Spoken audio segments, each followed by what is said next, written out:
Welcome, investigator. Evil is on the rise. Crime is escalating. Our mission is to eliminate the crime by exposing evil, examine why it manifests, and highlight the brave souls that confront it every day. Join us as we work together to bring justice to every victim. Welcome to All Things Crime. Here's your host, Jared Bradley. Hey, everybody. It's Jared with All Things Crime. Welcome to another episode. I have an amazing guest this morning, Kim Davis from the podcast Slaycation. We're going to have a little bit of fun today and hopefully just talking with Kim. I'm already in love with her. She's I highly recommend you go over to Slaycation as a podcast, but wanted to get Kim on for a couple of different reasons. Number one, crime is usually it's always horrible for the victim and the victim's family, and so we don't ever want to go there. But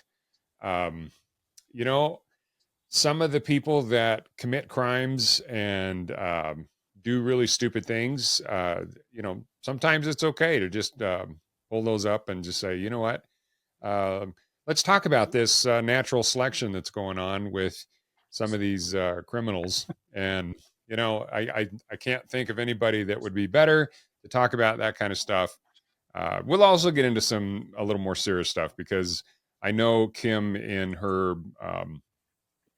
bio doesn't have a criminal like a CSI or anything type of a background, but it's amazing how much when you do something for years and years. And Kim, I'm going to have you comment on this and introduce yourself to my audience.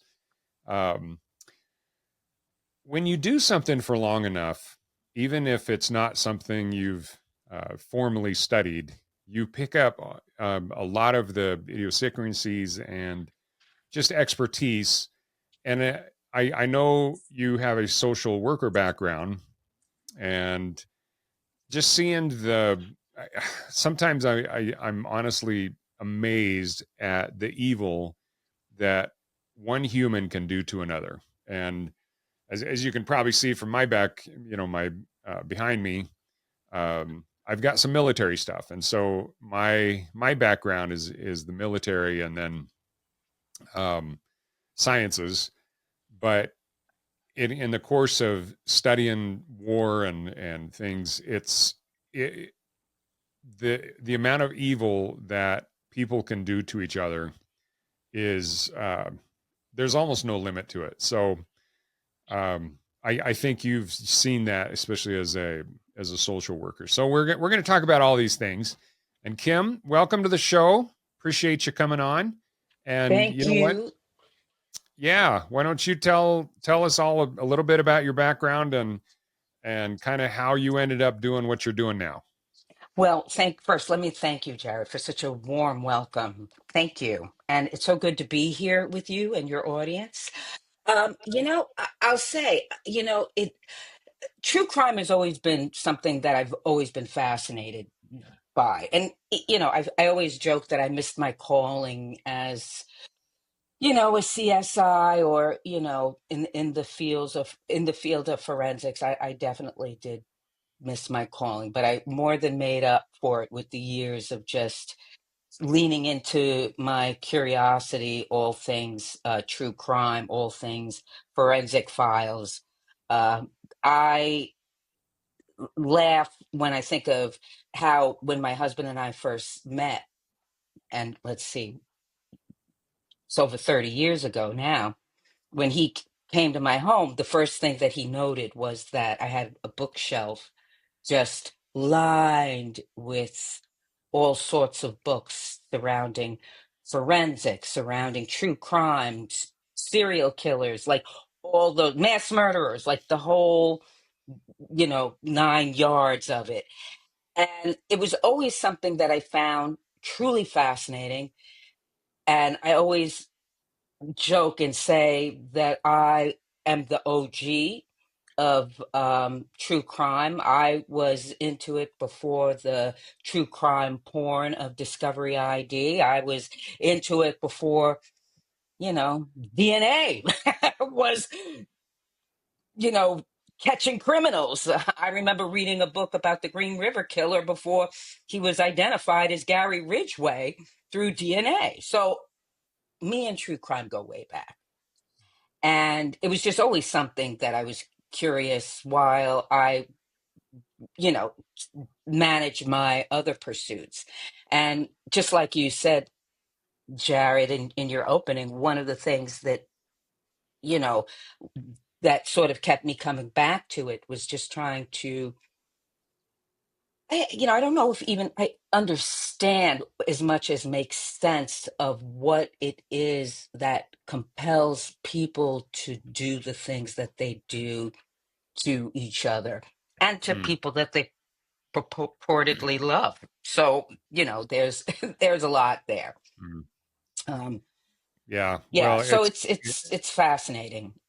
it It really really is. is the of all the people that I've interviewed and talked to, and I've had some of the world's experts on different types of crime, necrophilia, just Yes, mutilation and all sorts of crazy things, and um, of which there are no shortage. no, no, it's but you start getting into that kind of stuff, and you realize the rage that's in some people as they commit these crimes. It's like, I just they can go, like you said, from a loving relationship to and a caring relationship to just all of a sudden, well, something we've seen in the news recently, the Menendez brothers.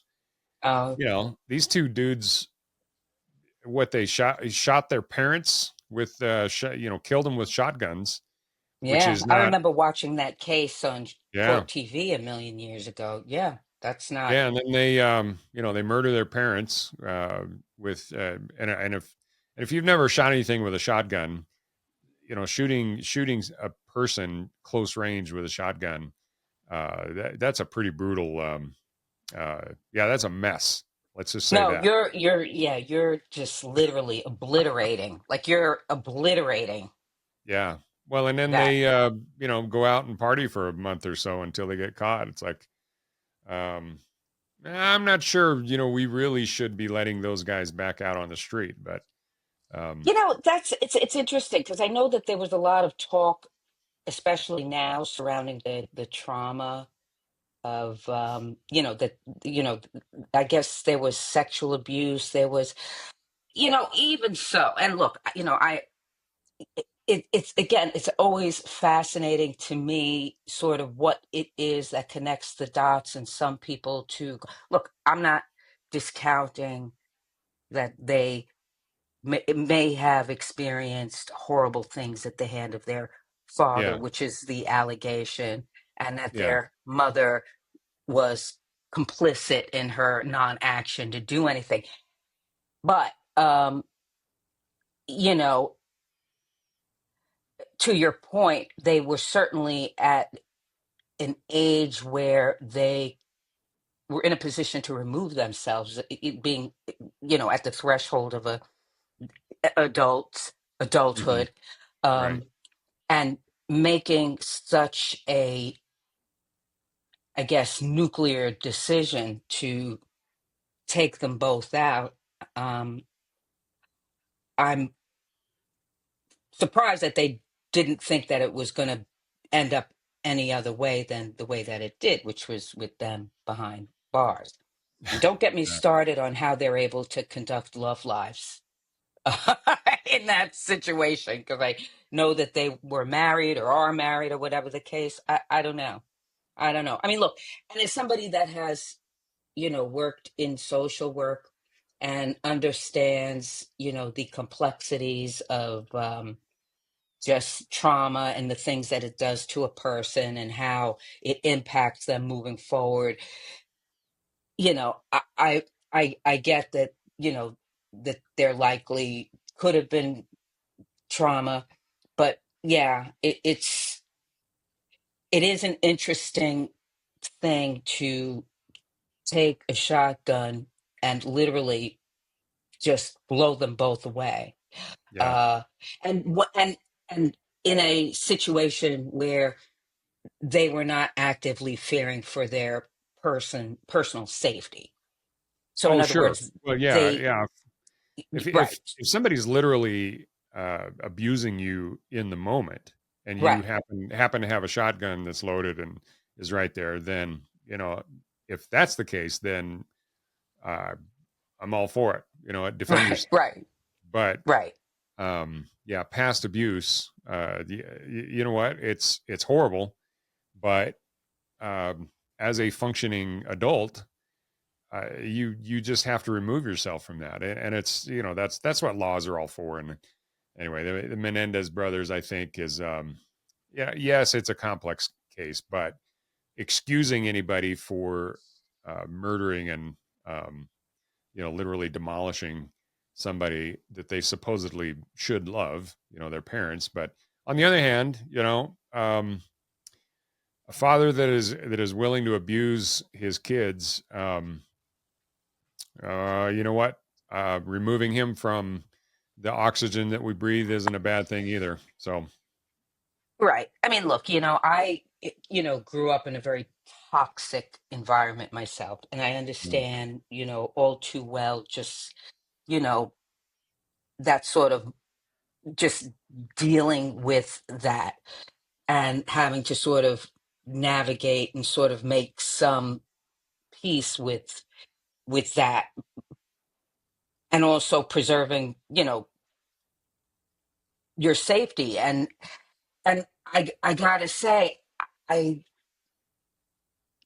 yeah, I mean, you know. Taking it to the next level of actually wiping them both out was it was extreme. It was extreme. It yeah. it just that it could have been, like for every act there is a reaction, and you can't go around, like if we were left to just sort of say, well, they did something to me, so I'm going to just take them out. People would literally be walking around just offing people, literally. Yeah. It's like, I No, didn't yeah, get the yeah. childhood I deserved. You didn't pay for my college. You this, you that. Oh, yeah. Well, it's especially in today's day and age, we are talking about, some of the entitlement that's around. And Oh my um, God. if everybody reacted in a explosive or violent way to every wrong that they perceive that they have, it's like, yeah, it would literally be just carnage in the streets. So Oh, our, I I mean, think I totally. think one of our capabilities that most humans have to forgive and forget is what keeps society in check a little bit. Right, Our right, right. ability, I mean, especially you, being there right in the middle of New York. It's like your capability of just kind of ignoring whatever stupid things are going on around you and moving on with your life. I think surrounded by what 10 million people every day. Um, yeah, yeah, as I was saying earlier, I grew up in Idaho, man. I visit New York for a couple of days, and then I'm like, I got to decompress. I got to get out of there. There's that's there's me going to there's the just too much. I supermarket, just honey. can't do it, man. Yep, that's me going to the supermarket, honey. I'm like, oh, no, but I get it.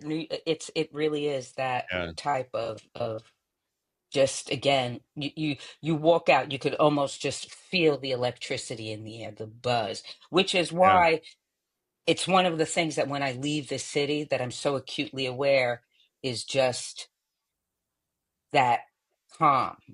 It's that you really feel like you can just unplug and just chill. But Oh yeah, yeah. the Menendez brothers, they got a lot going on. We had covered a story.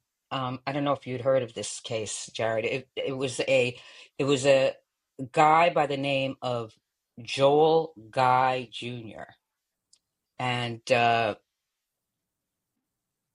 took place in Tennessee. Um, and he had come to visit his parents for Thanksgiving. It was Thanksgiving. He came to, and he murdered them, just Hmm. took him out. And And I'm telling you, what you're going to want to do to be truly fascinated is Google this when you get off with me, because it is going to blow your mind. And Yeah. the thing about it that blows your mind is it wasn't enough that he just killed them, but like he literally went on a full on attempt to destroy their bodies. Like he had his mom's head boiling in a pot, like that level. He had them dismembered and soaking in acid. Like the craziness was just, out of control. And he had this book, this notebook detailing just exactly what he was going to do. And the thing that really struck me about this case, right? Just to kind of use the Menendez brothers, for example. The thing that really struck me about this case was the case of the Menendez brothers, there was this sort of history of abuse, Hmm. history of sexual abuse. In this case, there was none of that. He reportedly came from, very loving parents. Um, he was the only child of his mother. I'm spacing on her name, but he was one of four, the only son of his father. His father was married previously, had three daughters, and uh, and it was a beautifully blended family. I mean, usually when you hear stories about people that married and there's like children from the first, there's always like this sort of contention. But not so in this case. I mean, um, when the daughters were speaking about their stepmother, it was with genuine affection. I mean, they Mm. really accepted and loved her as their second mom. And I think this case kind of had me, I guess, of all the cases where it was like, wow, what motivated that? What set that off? I mean, I can tell you it was greed. It was greed. It was just wanting to be able to access their money. Mm. Yeah, that's Yeah. one of the seven sins, that Yes. that'll drive people to do uh, crazy, crazy things. And Yes. yeah, Yes. so I mean, and look, it's not even good to do things. It's not even good to hurt people that have done harm to you or have, you know, but yeah.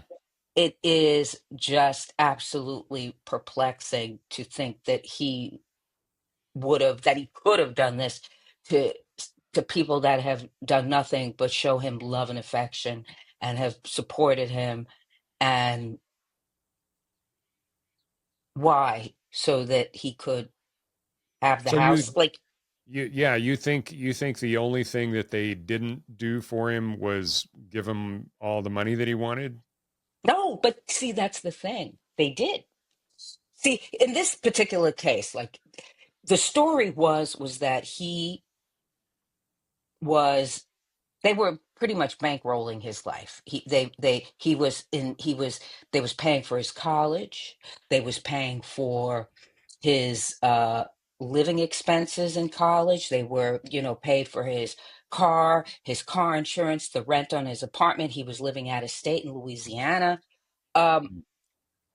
the thing was that for whatever reason, he was about 28 at this time. I don't know what it was that he didn't ever complete his undergraduate education, wasn't really clear on that. And then, and rightfully so, his parents were getting ready. They wanted to retire. They wanted to retire as it is their absolute right to do. And what had happened was they had kind of sat down together and looked at their budget and was like, we could retire. We just can't keep bankrolling this grown ass man, really, who by all intents and purposes is a grown ass man now. Yeah. And, and basically they said to him, look, you're going to have to figure it out. We're getting ready to retire. And the other interesting thing too is that he's never held down a job, which I think is very fascinating. I mean, Mm. considering that, and I don't want to blame the victim. By no means am I saying that, it's their fault, because I think, the character is the character, is the integrity of that person.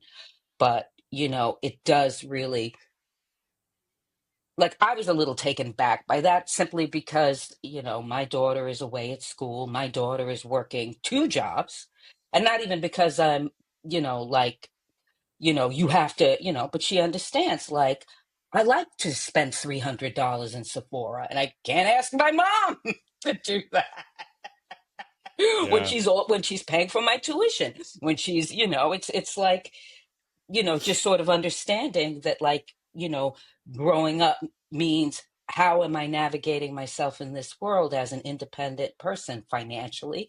And, how do I do that? What does that look like? Yeah. I'm not trying to live in my mom's basement, or, you know, and I guess for whatever reason, whatever his struggles were, he just didn't do Well, that, wasn't, and he just, upon hearing that, decided that he needed to rid his parents so that he could, yeah, get all their and money and get all their money. yeah. I guess live his best life. He was trying to make it look like his father. He tried to set it up so that it looked like a murder suicide. Although I don't know how you would do that when you've dismembered both of them and put them in vats. But you know what? Who Yeah. said that they When were it, smart? Who says that this is well thought out? yeah. Well, as I think, as both of us know, the more we research some of these cases, we're just like, uh, what was that dude thinking? It just, Oh, you know, they, completely. they, they get into these emotional, uh, negative spirals, and the, the actions that they decide to ultimately take, uh, Yeah, like, Jared, what the heck there's just, happened? yeah, there's like almost zero common sense and logic involved with it. It's just so emotionally wrapped into it that they just, they'll just go crazy with it. But I don't, I don't think about, uh well, and it's really hard for me to even relate to it. Growing up again in Well, Idaho, my dad was a rancher, worked hard his entire, I mean, this kid, my dad, yeah. when he was a kid, would Hmm. literally get up at 4 a.m., go milk the cows before he had to get on the bus to go That's to pretty school, amazing. and That's then pretty amazing. never was able to do anything after school because he immediately had to come home because he had more chores. He had to milk the cows again. And, he and his two brothers and, well, his sisters too, they, that's just what they did, growing up on a ranch. And well, the town that he grew up on, it was 300 people.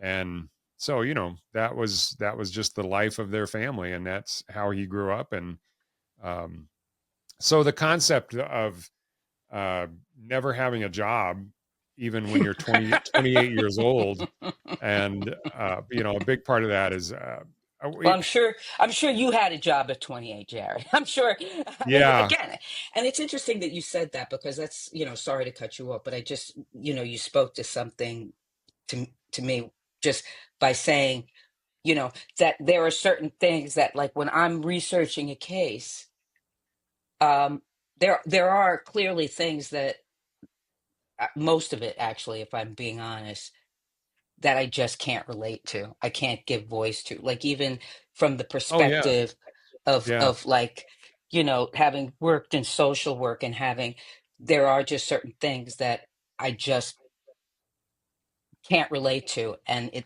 puts me at sort of like this, yeah, never in a million years would this be any of what I would do. Well, for sure. And that's growing. So, fast forward, I'm a kid, and I'm, going through high school, and I'm the second of seven, and so Right, uh, right. my parents were like, "Hey, if you want to go to prom, you want to take a girl out on a date, you want to buy, get a car, you better get a job, boy." Yeah.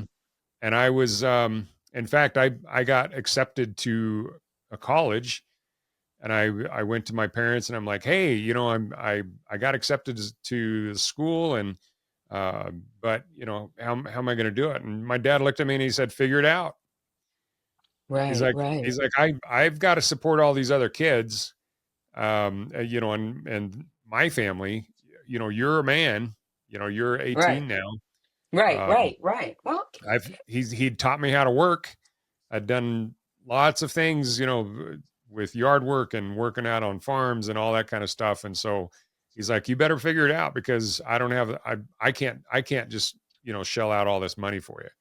And I think that's honestly the best thing that ever happened to me, because, um, right, right, right, right. ultimately, Totally. I had that summer job, but of course, having fun at the same time once you graduated high school, it's not like your savings just pile up. So, Right. No, but, no.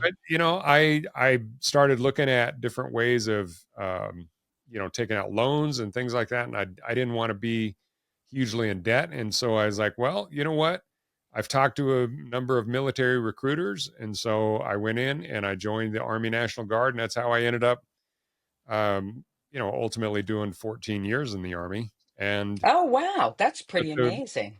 yeah, well, but the thing is that that kind of an experience shaped me into hugely into who I am now. And had I not gone through those tough times, the in everything from the decision to the physical part of it to the mental, how do I get my way through this thing? How do I get to the other side of this obstacle?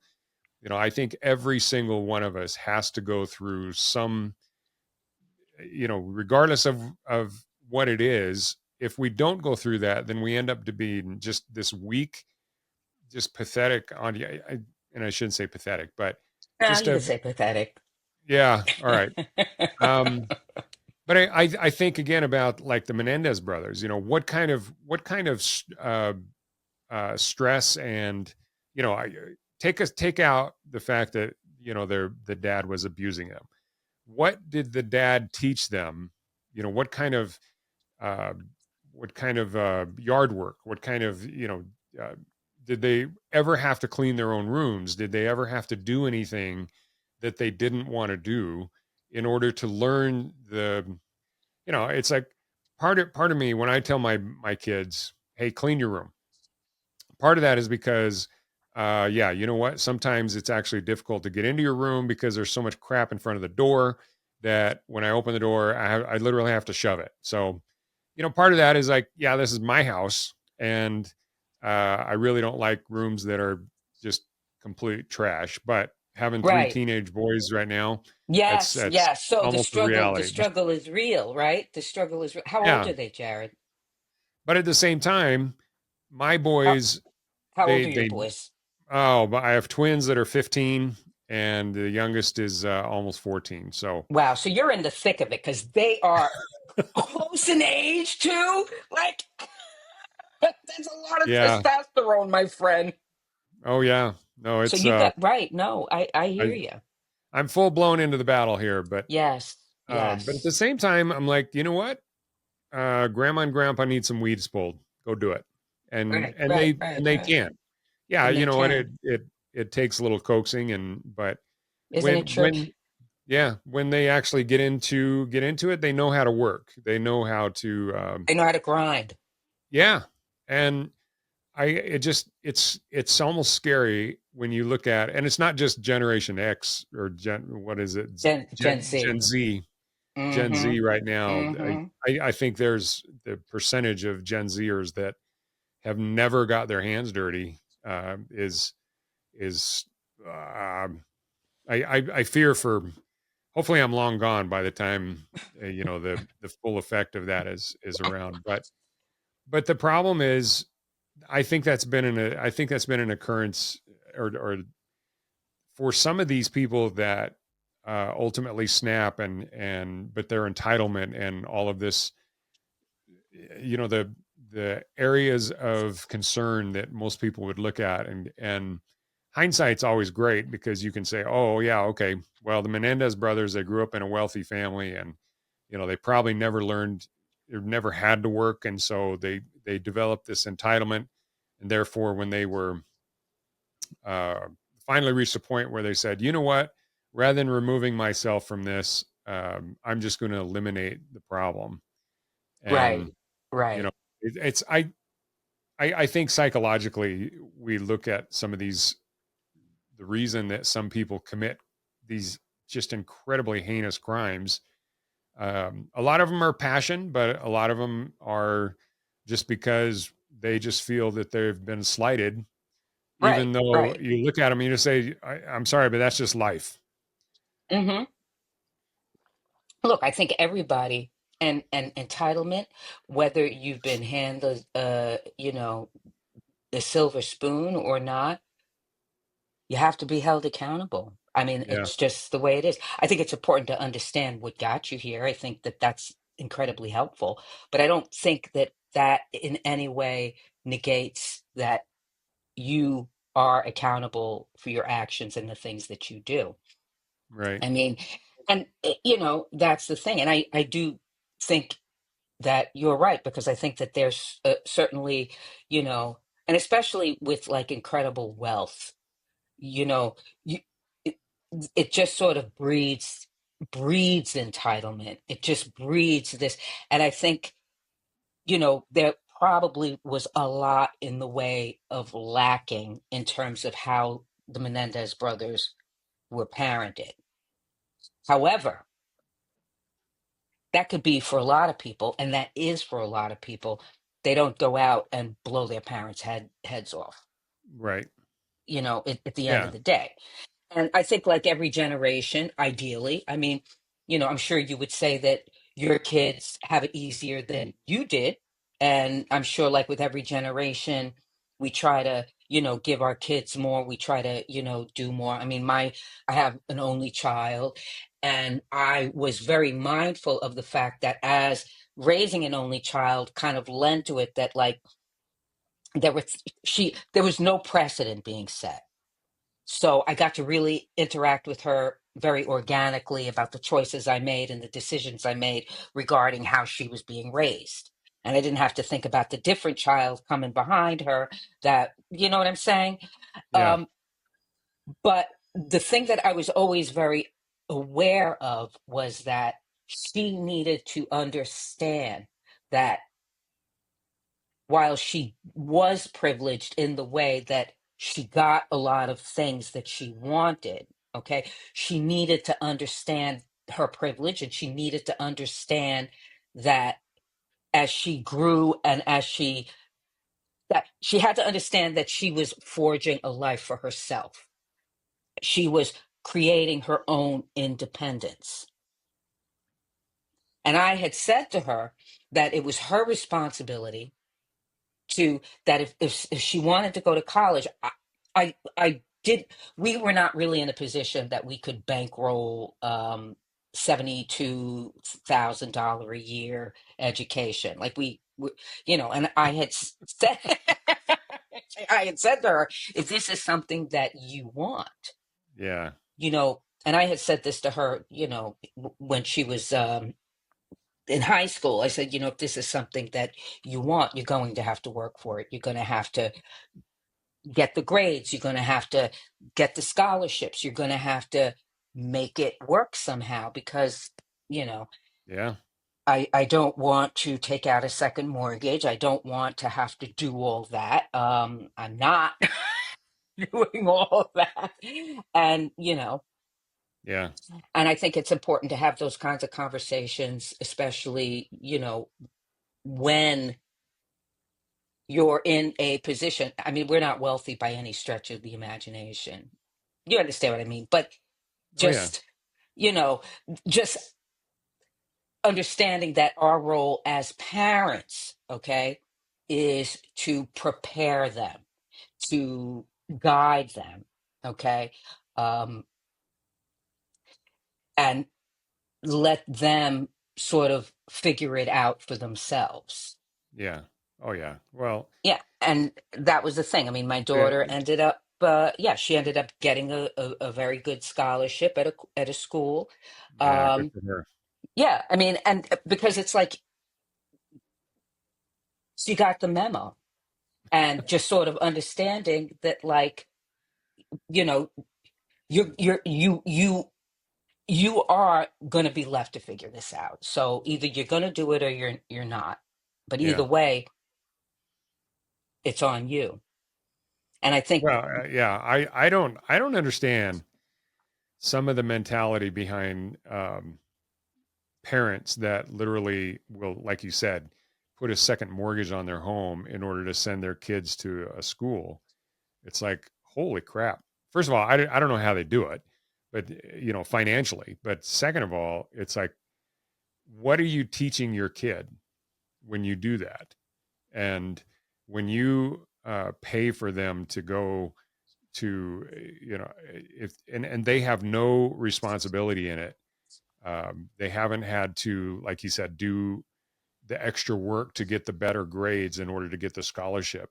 It's the same as, well, you go back to the I don't want to connect these dots saying that if you provide everything for your kid, they're going to turn out to be murderers. But at the same time, um, I think, especially you look at Gen Z right now, they are so ill equipped to actually handle uh, reality and actually handle adulthood and what life is actually going to dole out to them, because they're going to learn one way or yeah. another. There's Hmm. there's a limit to how much everybody can do, with No, the you're exception absolutely of right.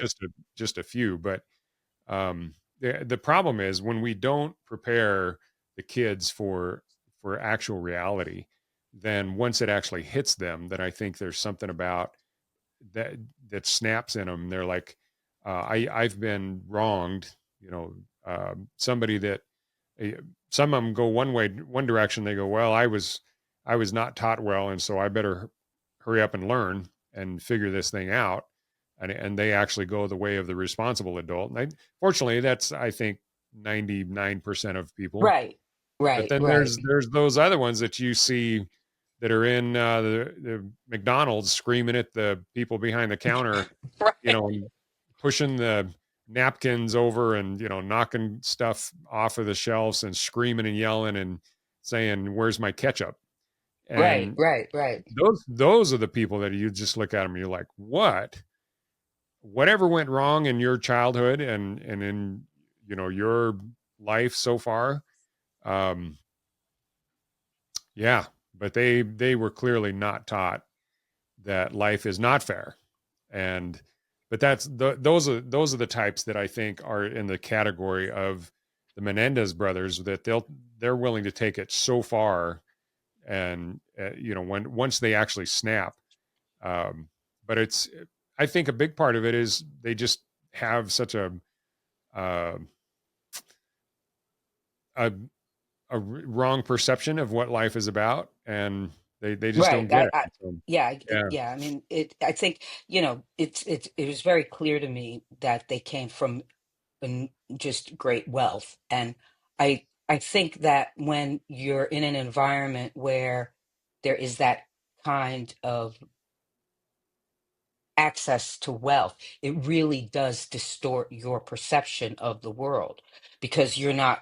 So I think as parents, particularly if you're in a situation where you are, I mean, I don't even consider myself wealthy by any stretch of the imagination, but I do recognize that I was able to give my kids a lot more Mhm. than, say, my parents were able to give me. Sure. Well, and it's And like you said, that's everybody's goal in life, and right, that's the way it should be. But right, absolutely. But yeah, also understanding that, like, that I remember saying to my daughter one time that, you know, I'm, I'm, I, the only rights that you have in this house is to be fed, to be clothed, to be in school, and have a place to sleep. The rest of it is gravy. The rest of it is privileges. Mm-hmm. And I reserve the right to suspend those privileges when you do not do what is expected of you.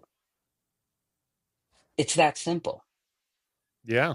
You, my friend, I said, this it's funny because a dear friend of mine is actually, she's a, so I borrow this phrase from her, but you know, when her kids act up, she says that they're on a PIP, a performance improvement plan. So that's the thing. You're not doing your job in this house, which is you know um, maintain your work, do well in school, um, do what I ask you to do. If don't lie, don't cheat, all those things. And if and again, it's like I, she has the platinum plan because she can come home and she can, relax, and she can, she has supportive parents. She has a lot of things these are privileges, you know, Yeah. Yeah. and I think a lot of that is what's missing, because you're really not entitled to anything other than from your parents, other than food, clothes, you know, Yeah. No, and I would say education. if your parents legitimately are not feeding you and giving you a Right. place to sleep, then yeah, you've got something to complain about. Right. Um, Exactly. but Exactly. but short of Exactly. that, yeah, it's I'm Yeah. sorry, life is not fair. So, one of the things that I wanted to ask you as a social worker, how many years were you a social worker? Let's see. I guess I would say about 10 years I was in Okay, that field. but you also specialized in kind of domestic violence. Well, let me tell you, I worked in a crisis shelter for victims fleeing domestic violence situation. So it was like a situation where the shelter was a 24-hour crisis shelter. So I did that. Mm, And I also worked with women who were navigating addiction, substance abuse issues, mm, and raising children. mm. So was working and interacted with women that it was actually one of the only shelters that provided a place to stay for women in recovery with their children. So yeah, I'm sure you've seen some pretty horrible things, and yeah, yeah. I mean, it's very sad. It's very sad, and it's like yeah. pretty grueling and intense. So, what do you think is from your? I know this is anecdotal, but from your experience of as a social worker in that environment, what was like the number one reason that people would get hooked on the drugs? Is they just to escape from the reality of their life?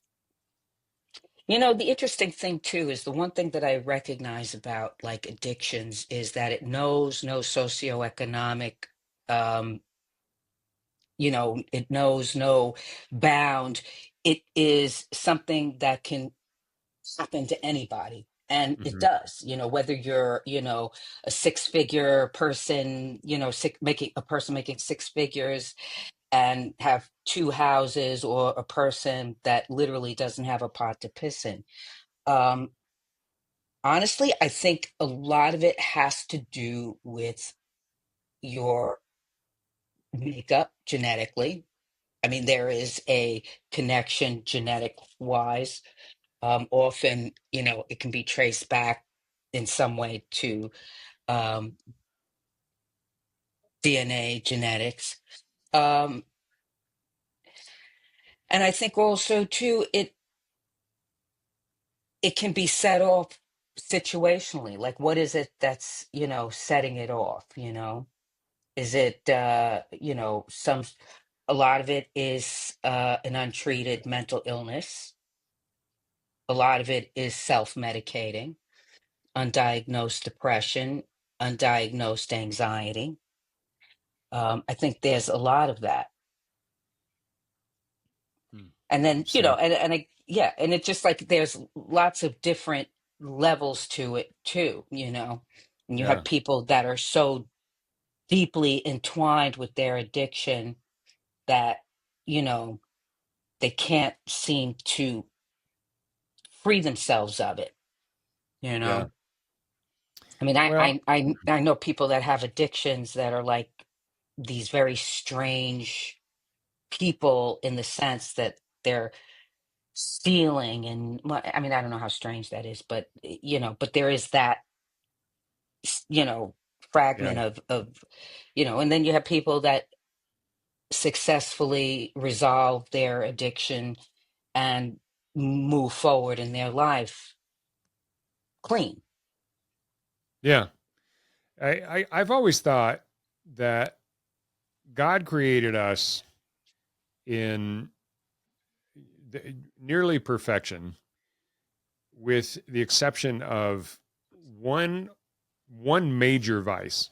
And I this is just life according to Jared here, but the I I think every single one of us has one of those vices that call it a potential addiction, whatever, something that is going to haunt us our entire lives. And I think one of the major, um, yeah, we're way deep in the weeds now, aren't we?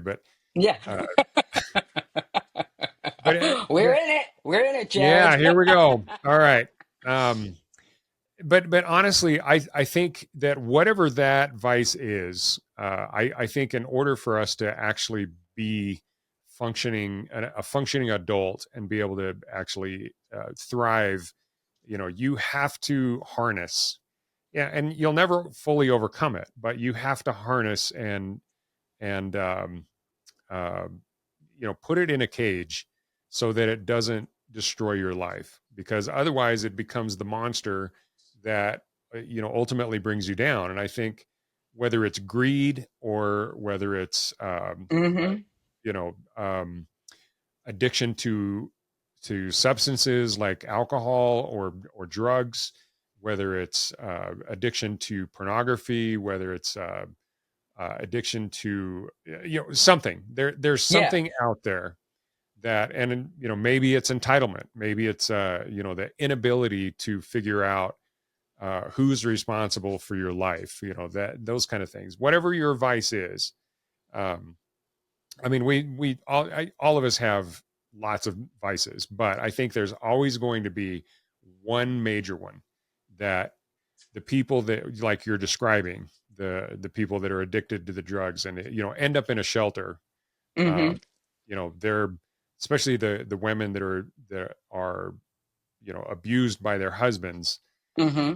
That husband has some kind of a violence vice, that he has not harnessed yet, and Right. life has not taught him how to harness it in a way that makes him a functioning adult. And so Right. to me that's like, nobody's perfect, everybody has that thing. And I think the people that are successful in life, they have learned what it is.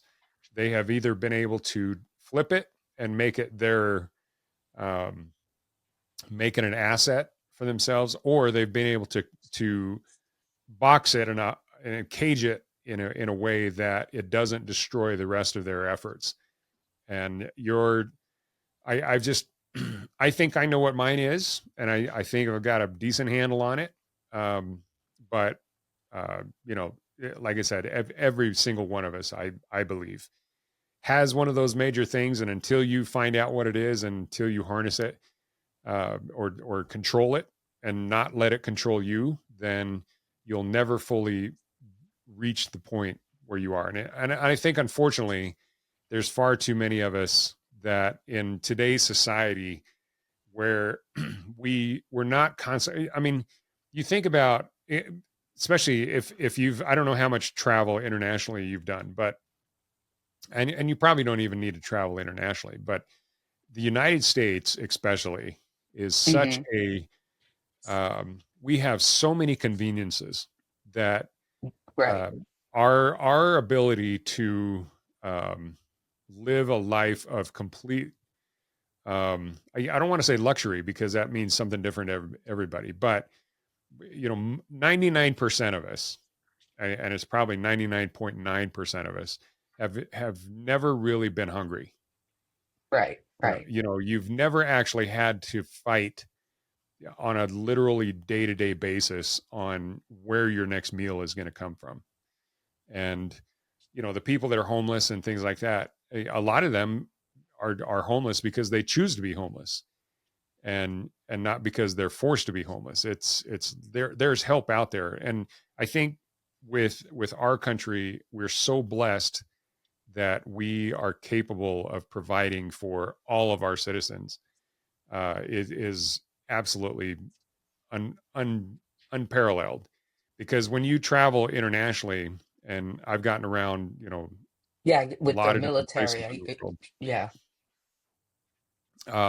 Well, I traveled much more with my job than Right. Right. Then. uh, you know talking MVAC systems, but um, when you go internationally, especially to some of these third world countries, Myanmar and Vietnam and places like that, even Africa, holy crap, that's when you see the people literally. And I haven't been to India yet, but it's on my docket. And they say a third of the children that are starving in India, and so the level of poverty there for even children that are so malnourished, you just It's you, crazy. you don't see that kind of thing in this country. And so because of that, I guess my point is we're blessed enough that if you are having that level of struggle, it's because you haven't figured out what your vice is. And There's something to be said for that. I think you might be onto something. And well, I think, I guess my question based on that 10-minute rant there, um, based on your experience as a social worker, would you be able to categorize some of those people based on that? absolutely. I mean, look, here's the thing, you know, um, a lot of the population that I worked with were poor, underserved populations. Um, and there had to be a focus, a dedication. And again, a lot of, see, and that's the thing too, like, because you're also with each person, you're mulling through all these individual stuff. I mean, and rarely did I, and I'll tell you, rarely did I have a client come to me with the only issue being homelessness. Hmm. A lot of my clients came from backgrounds of serious dysfunction, absent, neglectful parents, parents that were themselves addicted, Hmm. or abused. And, I think there has to come a point, and not everybody does this though, where you have to reckon with that and basically tear it down and build it back up. Meaning, everything that I grew up with, everything that I saw, everything that I was fed, I have to toss it out and start from the beginning. Like Hmm. me, for example, I grew up my father was extremely violent and abusive, towards my mother, towards me and my sister. He was the angriest and scariest man I've ever known in my life. Um, like, getting your ass whipped was the order of the day. and it didn't even need to be a reason because, it.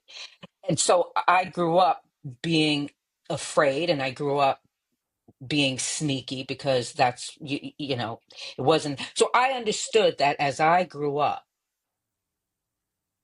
that I had to relearn the world if I was going to have healthy relationships, if I was going to have children. And for a while, I was like, I'm not having kids. I can't trust that. I had to deconstruct and build it back up. Mhm. And it was a lot. And I understand that not everybody is up to the task. I could have very well have leaned into addiction. I very well could have, there were just so many ways that a person can go Yeah. when they haven't been given the tools to move and to grow up and move ahead in their lives. Yeah. So it really is, in my, from my perspective, there before the grace of God go I. What was it? And this is what I would try to impart to my clients. Like, what are you going to do to change the trajectory of your life? What do you need to do? And, for me, it started with just saying and using the way some people would use the template of the way that they were raised. Like, well, my father was this, and I love that about him. I do the opposite. I say, how was I raised? Yeah, I'm going to do the opposite. I'm Yeah. not doing that. An ass whipping in my house is not the first order of the day in raising my daughter. However, there were times when, Yeah, there's always those times, but again, the if your vice is violence toward others, then that could have easily been the violence that you perpetuated from your father down to right, your offspring. absolutely, But absolutely, I think I think you hit on a key to everything, where you basically said what you did with your clients is you looked them in the eye and you said, okay, what are you going to do to help your life get out of there? And I just think that question right there, or something similar, is what is missing in most of society today, especially with the Gen Zers, the people that nobody has ever asked them that. Said, what are you going to do to take control of your life and move it forward in a way that is positive? Because they've always been given everything in life. And the, uh, I was talking to somebody yesterday, and they're like, um, they have Gen Zers that work for them, right, and they're like, if you go in, it's say they screw up a project or screw up some kind, they mess something up. right, If you right, go right, and actually correct them and say, okay, this is jacked up, uh, you need to fix it, and this is how you fix it. We'll help you fix it. But and then the next day they're not at work. they just they and you say, hey, where's Bobby? And he's like, well, he had such a horrible day yesterday that he needed a day off. you need a mental health day. And you're like, wait, what? Okay, so as far as I know, the only thing that actually happened that was horrible yesterday to him was me talking to him. And Right, it's right, like, right. so being just, if being corrected and told to, do it again, is so traumatic that you have to take a day off. It's like, okay, clearly, Yeah, we're lacking a little intestinal fortitude here. So, um, yeah, I remember, my boys when they were younger. Well, we adopted them when they were just toddlers, and but one of the things, they would get in trouble, and I'd be like, okay, push-ups, right, right, and right, I'd make them get down and do push-ups. But the thing is, I would get down and do push-ups with them, right, right, and right, so I was trying to be an example to them, and I knew that these boys didn't have the background that uh, my like my daughters did, because I had them from the moment they were born. right, right, And right, so, right, I right. had to instill in them something different. And I think there's just far too many of us in today's society that we never actually get down and do the hard work with them and That's show them true. how to That's do it. true. And Look, the big, parenting is not for the faint of heart. It no, is not for the faint of heart. It was the no. hardest thing I've ever done. Oh yeah. Being responsible for another human being 100%. It was the most, I mean, you have to, like you said, when you said you got to get down there and do push-ups with them, like that's how you parent. And it sucks because you don't want to have to do push-ups with them. But it's like that's what you have to do. I mean, it's Yeah. like, when my daughter was grounded and she would have to, and of course she would whine about, being grounded and how it's not fair. And I don't want to hear that shit. And I want to say, can you shut the fuck up? But instead, I'm like, well, how did we get here? Let's talk about that. I didn't do it. You did this. This is all in your making. So when you're like, this isn't fair and I'm grounded and I don't get to, ask yourself why. Ask Yeah. yourself why. I mean, yeah, it's exhausting. Well, that's that one moment, I think. And the big moment comes is usually consists of lots of little moments, but the fact that you taught your daughter that, I think, is one of the things that's lacking, severely lacking in today's society. Is nobody has ever taken these kids aside, and it doesn't matter what socioeconomic area they're in, because you can Exactly. see it. No, it You can really see it doesn't. in wealthy families, and you can see it in super poor families. But nobody has actually taken these young people aside and said, Absolutely no. No. "You have to take responsibility for your family, for yourself." Right. You And have if to you're, figure it out. You have to yeah, make it make sense for yeah, yourself. I mean, absolutely. which is absolute key. I mean, and yeah, I think that like there sort of comes this, you know, it really just kind of speaks to just what a lack of discipline can do to a person, Mm, because a lack of discipline sort of bleeds into the why should I have to worry about consequences? Why should I have to X, Y, and Z?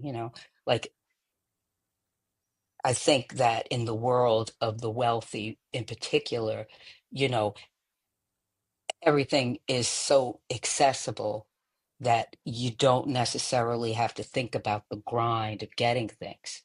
So I wonder if maybe like when I think about the Joel Guy story and the Menendez brothers, when everything just was so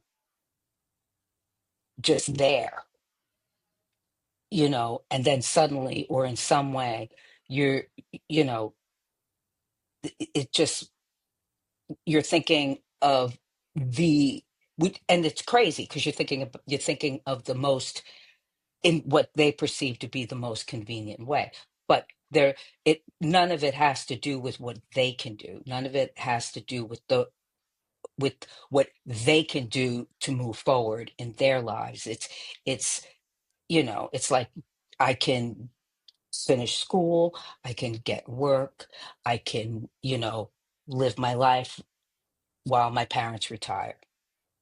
um the Menendez brother, I could, you know, take the resources that are available to me, go to school, or yeah, not, start a business, whatever it is, move out, go somewhere, start over, you know.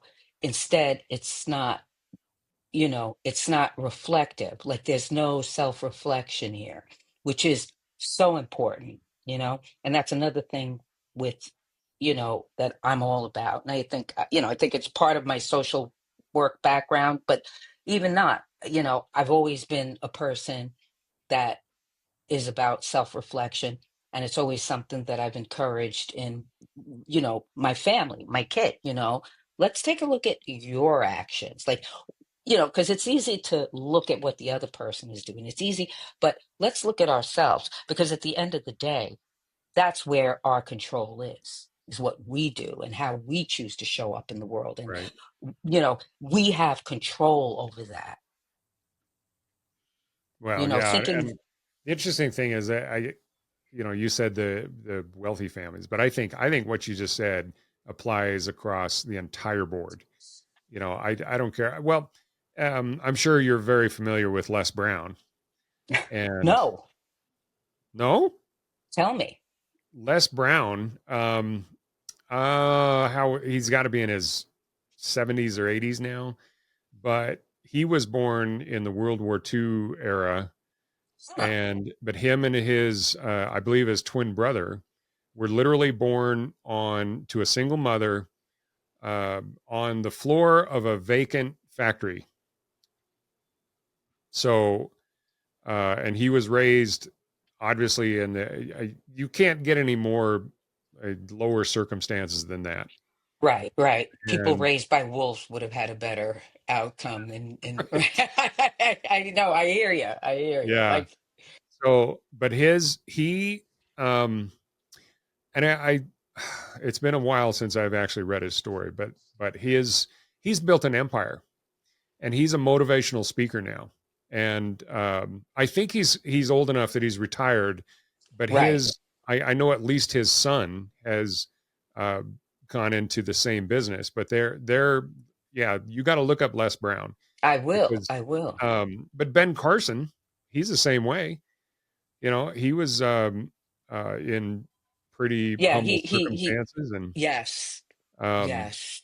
but his mom came to the point where I think she reached the point that of recognition, which is fortunate, that she basically said, "You boys are not just going to sit in front of this TV and anymore," and Right, turned the right, TV off right. and made them start reading books. And Ben Carson, one of the greatest neurosurgeons to ever exist, but he pulled himself out of it, out of the dire circumstances. And I just think when you have examples of other people that have done amazing things despite coming from the lowest of low circumstances, that if they can do it, then everybody can do it. They just have Right. to choose Although it. I have to say that yes, but the thing that I recognize is not everybody can do it for whatever reason. Not everybody has the capacity to pull it together, and it's and when you think about it, it's like Ben Carson in the situation where he was able to complete an education, go on to be one of the most renowned pediatric neurosurgeons, is amazing. But it really is not the norm. And whatever reason, you could take that same kid and put him in those same circumstances, and he would most likely not see the success that Ben Carson did in terms of his choices and his education. And I think that, you know, it could be for a number of reasons. Maybe it's because he had an engaged mom. Um, something within him made him want to do it. You know, it's there's so many moving pieces, there's so many variables. Um, it's it's trying to figure out what it is that sets off that switch that makes the person realize that it's something that they can do. One of the Yeah. things that I was shocked at, and this was just clearly my own naivety when I was working in the shelter, was just how. So there came a point where they were having me run the DV support groups. And one of the things that really surprised me was how that a lot of them were illiterate. A lot of them did not have the basics in terms of being able to construct a coherent sentence. Mm. And I don't know why, but I was shocked. And I remember I had tried to put together an exercise where I had the, the women sort of write something down. And I was shocked at how many of them were unable to do that, were unable to take part in that exercise. And then it became they can't write a coherent sentence.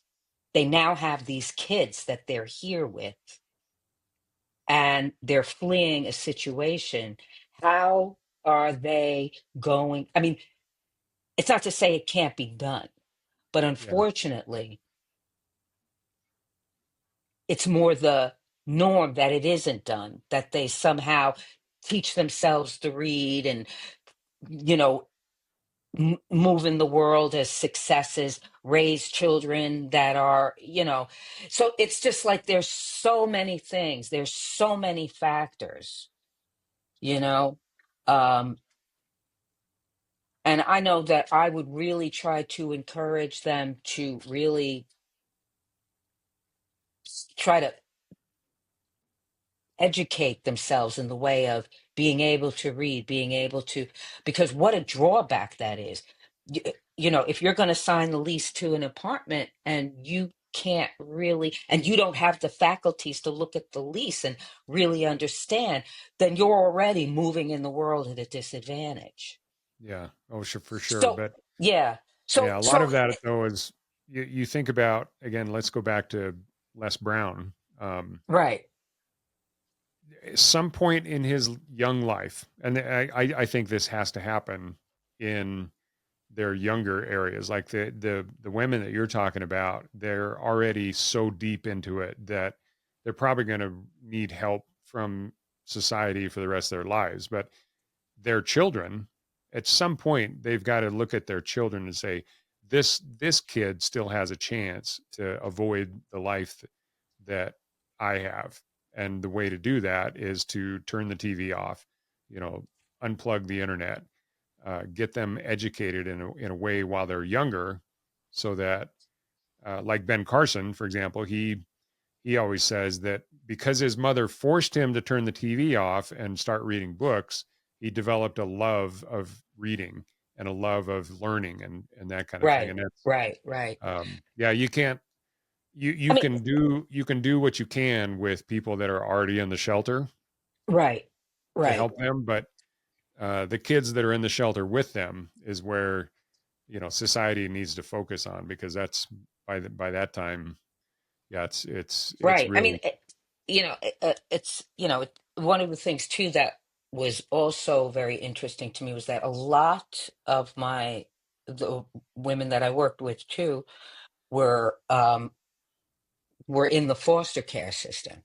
Mm, So again, a lot of them lacked that parental, you know, and look, it's a very convoluted, very difficult situation. And again, that awareness, it's sort of flipping the switch on that awareness, yeah. because a lot of the young women, you know, aside from being very young themselves, um, didn't have that the ability to sort of self-reflect and even seriously and meaningfully consider what they were representing for their children. Mm. They didn't have the ability to do it, or had never really I gone think through I the think everybody has, exercise. right. I think that's the thing. I think everybody has the capacity to Hmm. do it. But I think the question is, what is it going to take to flip that switch? And for everybody, I think it's different. Yeah. And for everybody there's a different story.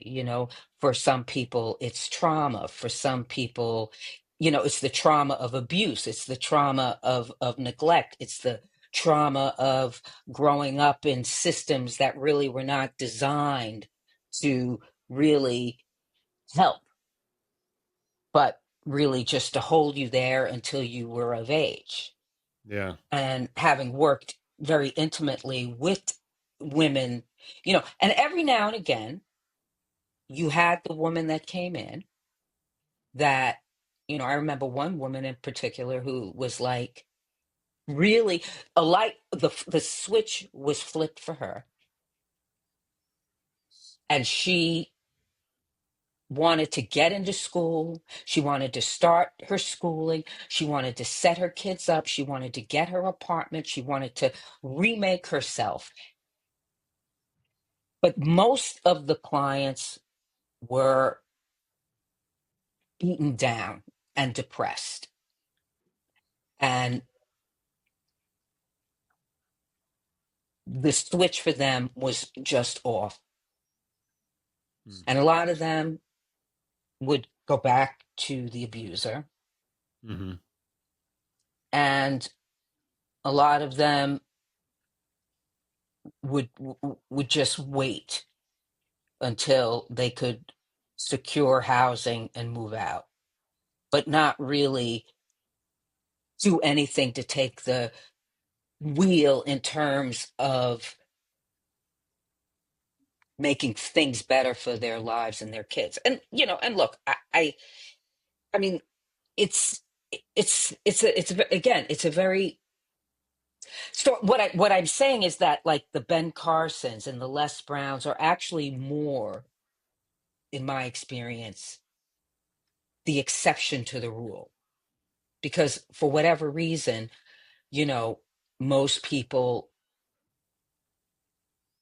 just don't have the capacity, whether or not it's that they don't believe in themselves, they don't think of themselves as being able to ever accomplish those types of things for whatever reason. Mm. You take somebody that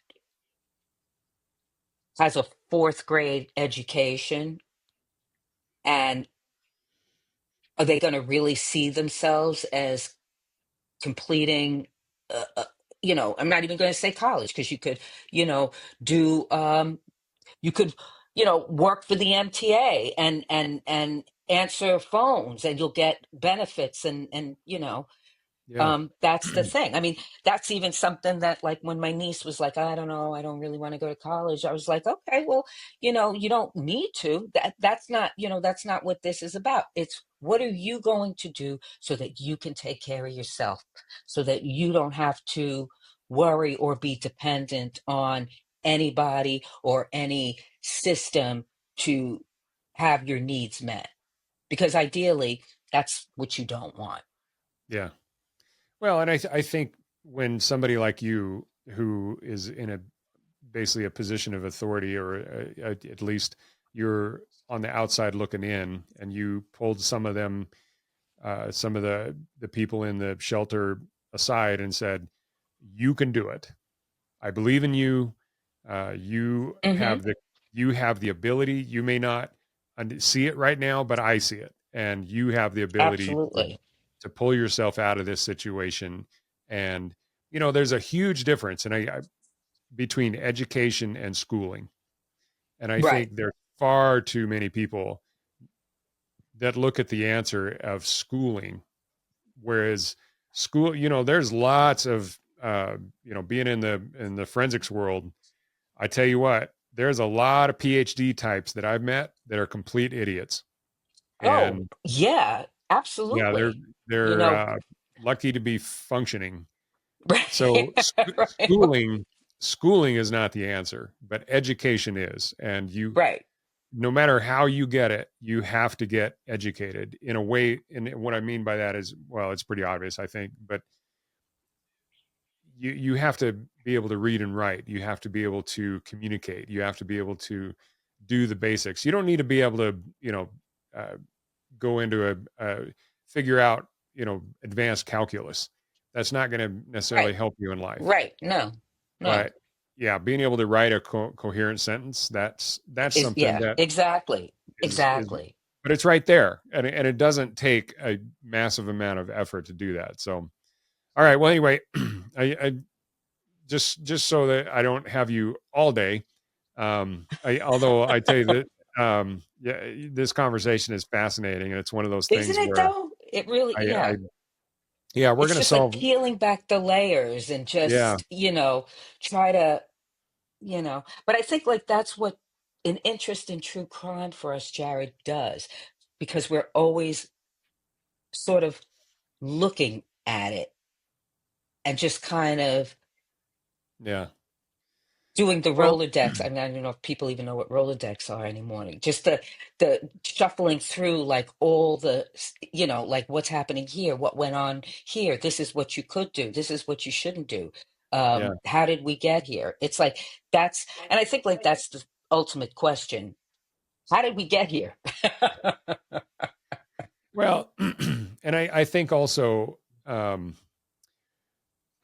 and for those of you that are out here, you know what? Comment, send us some questions, and maybe Kim and I Absolutely. can get back together and we can answer some of them. But for those of you that are listening or watching on YouTube or whatever platform you're on, answer me this: what is the difference? What was the trigger that take Les Brown, take Dr. Ben Carson, whoever, you look at anybody that's successful in life, and I'll bet you if you go back far enough, you can look at them, and not there's not very many people that are multi millionaires nowadays that were born on the floor of an abandoned factory.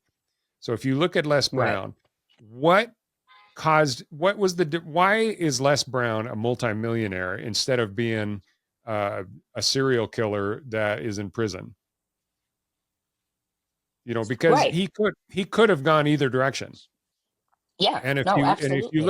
if you solely look at his circumstances in life, you would have said, I bet you there was a bigger chance that he had ended up in prison than being a multimillionaire and a motivational speaker. So Right. But you what could was the also, yeah, no, but I could say, also on the flip side, just as we were talking and I was sharing about the case of um Joe Guy Jr., what compelled this young man who reportedly had a loving family, parents that loved him, a stable home, support through school, what compelled him to become what he became, which was a murderer of the most despicable kind. yeah. No, I agree. It can go both directions, but I think for both of them, the common thread is the decision to actually take responsibility for themselves, and to, Yeah, you know at some junction somebody either did or didn't um, pull them aside and say, what are you going to do to make your life better? And so right, right. Because at the yeah, end of the day, is that's who you have. That autonomy is yours, and that is what you have control over. yeah, 100%. So listen, last thing, let's flip this a little bit and uh, lighten things up, because Yeah, I right now know. We was like, I think the whole audience is like in a fit of depression. Everybody's like, I need a drink. So Kim, right. let's talk about your podcast, Staycation. Yes, So really briefly, first, I know your husband and a family friend are all yes, part of it. So tell us about yes. your podcast. And in the process of doing that, tell us about the craziest story you've ever discussed on your podcast. So, Slaycation is mysterious, is murders, mysterious deaths, and disappearances while on vacation. Um, and we kind of go through a lot of these, cases where, you know, either a person is missing or they're dead, sometimes at the hands of a partner, sometimes a stranger, sometimes they disappear. Um, I think one of the craziest cases is the one that I mentioned with Joel Guy. And you have to Google that when you get off with me, Jared. Just, Yeah. I would actually love to talk to you about that.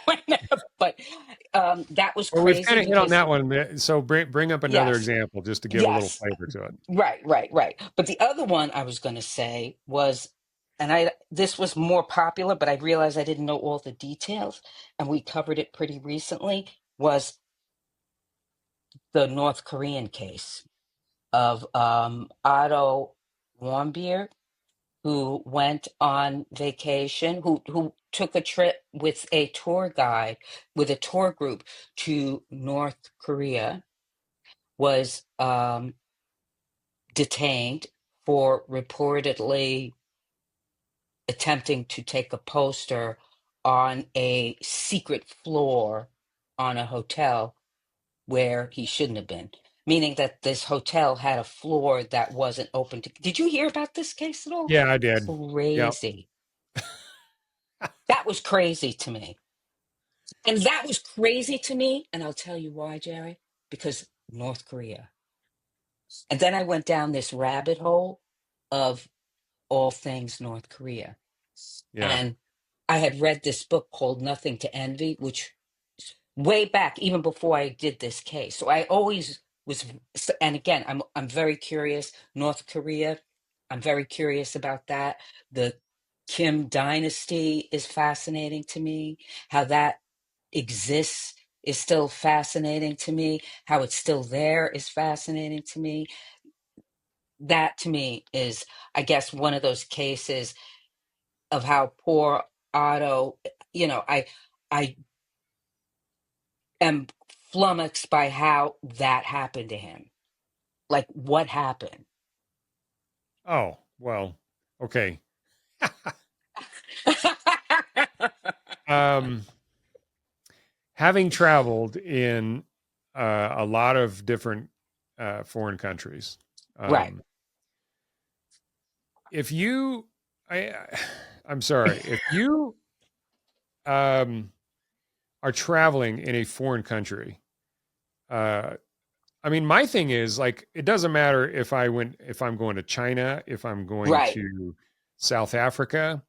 Like, for example, in South Africa, they always eat with a knife and fork in either hand, and so you scoop up, your things onto your fork with Right. your knife. You don't ever like, um, I mean, for me, anyway, well, I don't want to get into my eating habits here, but Now you the can get into your eating no, habits. I'm not going to do it. The I thing can't is, convince you. yeah, yeah, just not gonna. I'm not taking that bait. Oh But my the thing God. is, I by doing a little bit of research into the country, you learn about some of their traditions. You learn about how not to offend the people over there.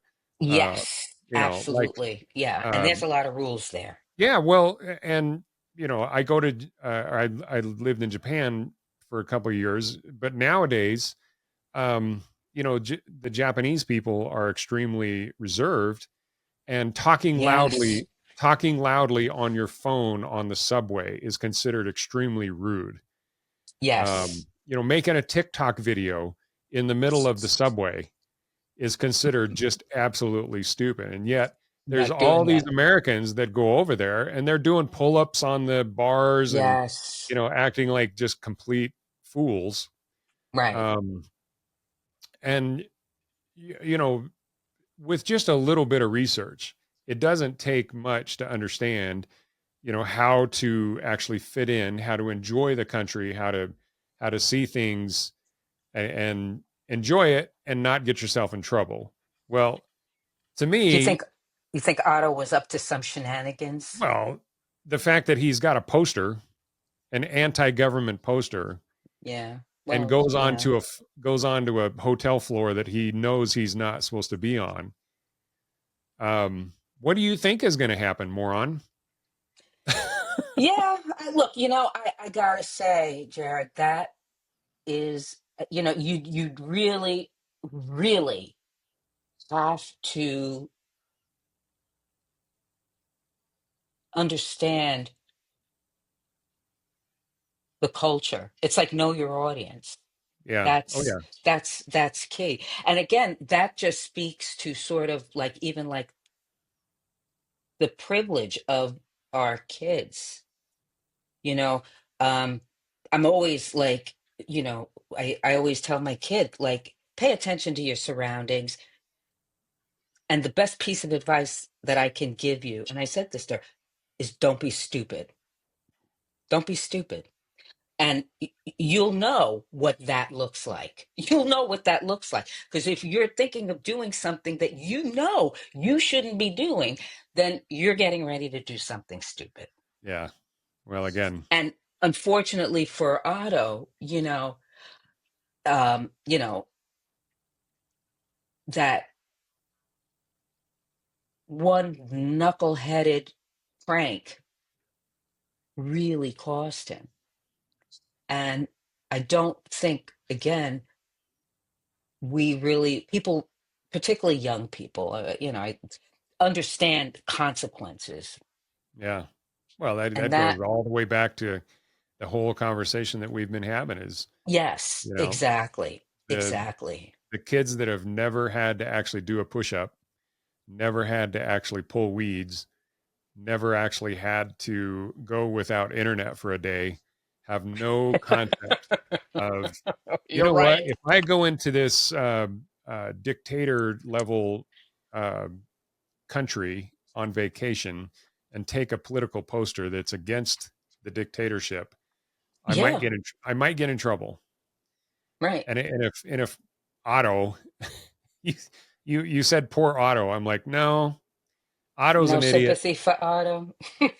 Yeah, he deserved everything he got, because if you can't put that together, that maybe I shouldn't do this, then yeah, you're either going to learn Yeah, look, I earlier or get that.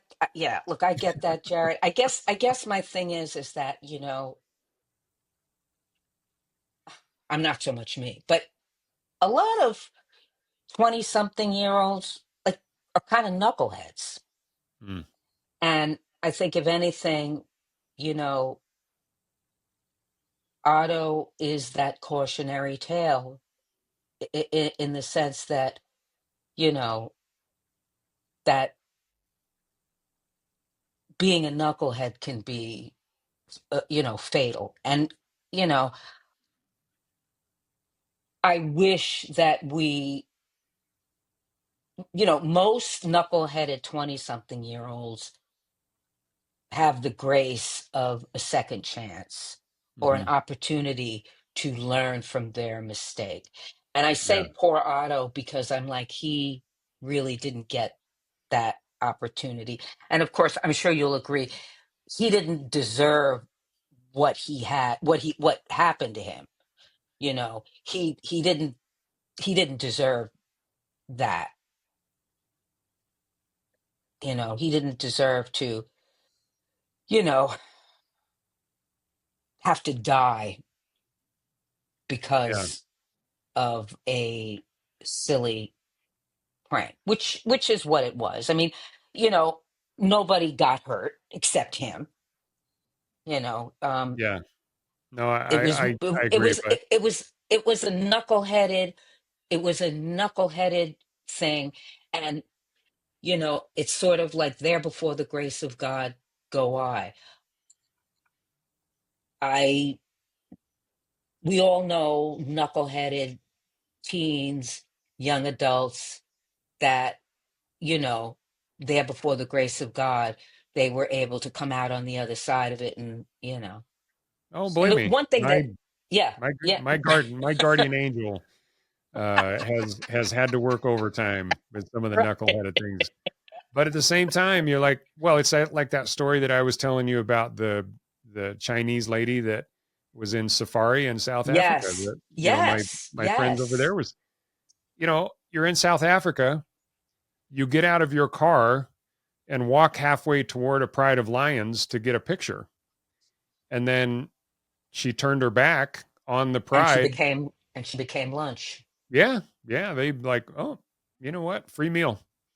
And Yeah, you know there's a pretty rapid lesson to be learned right there.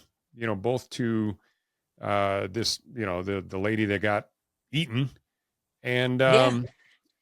whoever was taking the picture of her in the car. Somebody at some junction say intervention. Right. You Right. know, Like don't do yeah. that.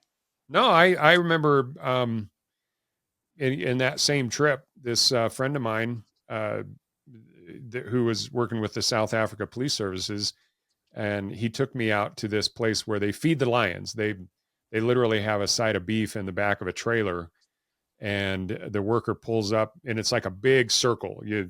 And cars are parked all the way around this thing, and a lot of people were in car. Like I was in a truck, so I was a little bit elevated, but a lot of these people were in cars that the lions just literally once the side of beef was in the middle of this circle, and the circle's probably 100 meters wide, Hmm. the diameter of it, and um, these lions would just come out of the bush and they would just appear. It's just absolutely just That sounds.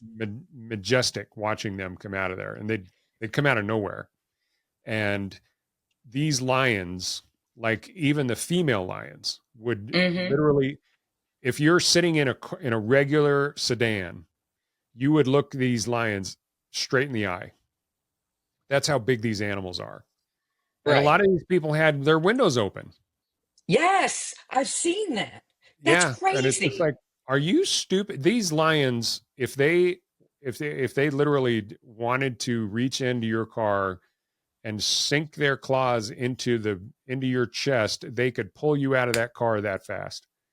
But fortunately, they had food in the middle, and that's where they were headed to. But I started to crack my window because it was getting a little stuffy in there, and my friend basically said, "Whoa, you roll that thing back up," Like right now, right? because the lion could also easily just reach up and put their Yeah, claws through that window and just shatter it, right. and then Oh my God, you that's become right. lunch. And Big time. Oh but my gosh. you get into these circumstances. It doesn't matter if you're in the middle of Yellowstone Park, if you're in the middle of a safari, or if you're in the middle of Brooklyn.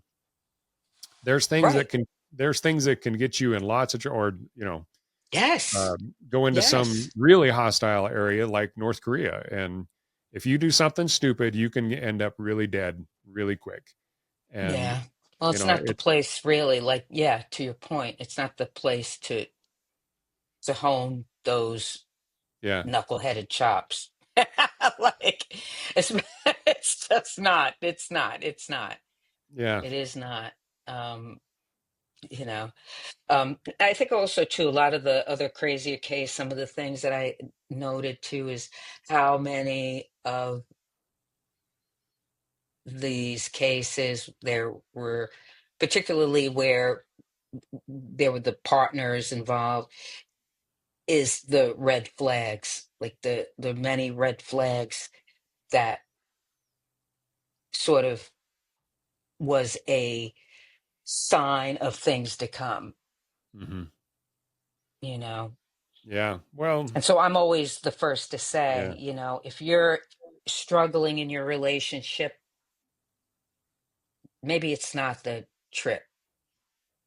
If you want to do a getaway, go separately and maybe Zoom an hour a day while you're away separately. But maybe don't travel together, especially if there's red flags. Yeah.